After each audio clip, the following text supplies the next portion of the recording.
In this episode, we're going to explore a new cru in Beaujolais. Hey, welcome back to Drinking It In. I am your host, Chris Casara. We are here to help you know more and drink better. And in the intro, I said we're going to explore a new cru in Beaujolais, and I don't know that it's new, it's just new to me, because we are drinking a Beaujolais-Lantignie. So it is a cru in Beaujolais, and that generally means that you get a higher quality of wine. This one is imported by Rosenthal wine merchants, so they've done the hard work for you in selecting. If we think back to our very first episode, it was on Beaujolais and the benefits of getting educated on the Grand Crus. When I listed out the crus, Lantignie was not on there. So I'm going to do a little more research, put up some graphics that, at least give you a sense for where these wines will fall in sort of that sort of light to heavy scale, if you will, right? Because we'd given you some guidance around that. I'm going to link that episode up here, actually.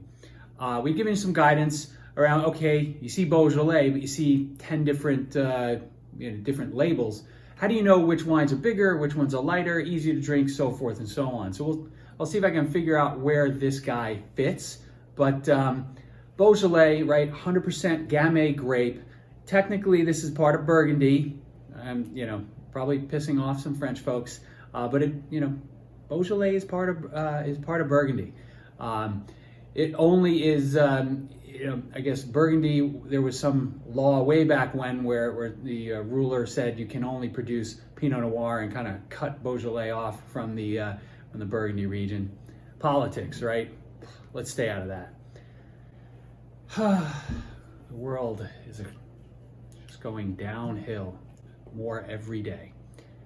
But at least we have some great wine. So this is a Jean-Paul Dubost 2020 Beaujolais-Lantignie. Immediately, what do you see? A nice light red wine. That's Beaujolais. It's beautiful. These wines,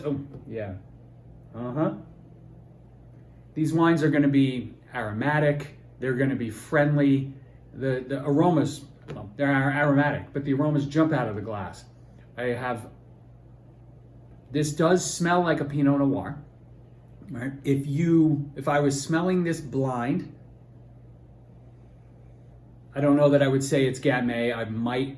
It would either be Gamay or Pinot Noir, but let's face it, I'd probably go Pinot Noir because my blind tasting skills are not great. But loads of cherries, flowers,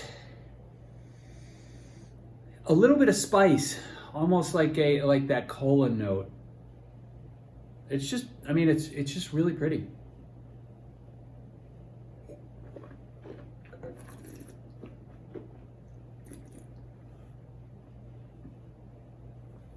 I'm not going to spit that out. Really easy to drink. The wines are going to be pretty light in alcohol. This one in particular is 13%, so not terrible. They're not going to knock you off knock your block off, but they're easy to drink. They're perfect for this weather that we're kind of getting now. The warmer weather, a lighter red.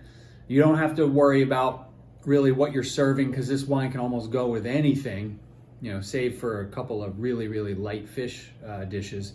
The other thing that you can do with these, and it's, the chillable red thing is a bit of a craze right now, is you can put this in the fridge, chill it up a little bit. You don't want it to pull it right out of the fridge and drink it, but put it on some ice, chill it for 20 minutes, and the wine still works, right? It's still going to be aromatic, it's still going to be delicious, and you have something cool to drink outside during this terrible heat.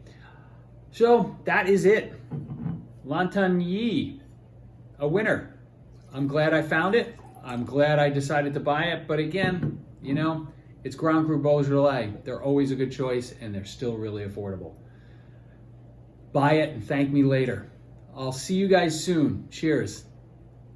Hey, it's Chris. I wanted to thank you for joining. I appreciate all of the love that people have been giving this channel over certainly the most recent months. I encourage you to hit the like button, write some comments down there so we can continue the conversation. And I've put a video, a playlist up here for your enjoyment because I know you'll get some value out of it. And I look forward to seeing you more and more.